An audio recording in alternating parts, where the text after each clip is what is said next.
sukari hata akupikie, maana utamshukuma leo sema ya kwamba enda nukia kondoo huko. Maana sio sana.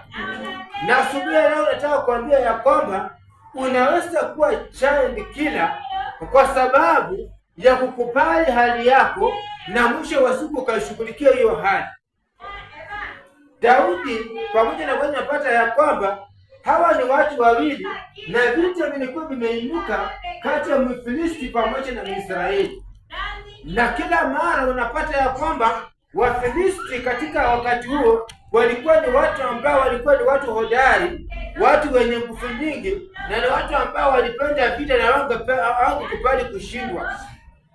Lakini kunapatikana hapa mtu mmoja jina lake Daudi, akasikia wakati ambapo Mfilisti alikuwa ametangaza kusema ya kwamba iwapo kutatokea na mtu yoyote atakayotokea ili ya kwamba apige jeshi langu, atangulie mimi na apige jeshi langu hili, mimi nitawapa haya majeshi wakaweze kuwa jeshi la kwao.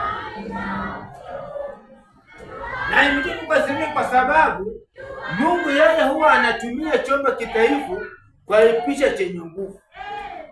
Huyu Goliathi alikuwa ni mtu wa kujikamba, alikuwa ni mtu wa kusimama na kucheka na kuongea vile anaweza kufanya mambo na kupika hata Waisraeli akawamaliza.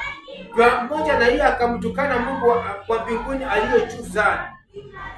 Na hili jambo lilipomfikia Daudi hakufurahia kwa sababu alijua ya kwamba kuna mtu ambaye anacheka na Mungu ambaye sio kuchekewa.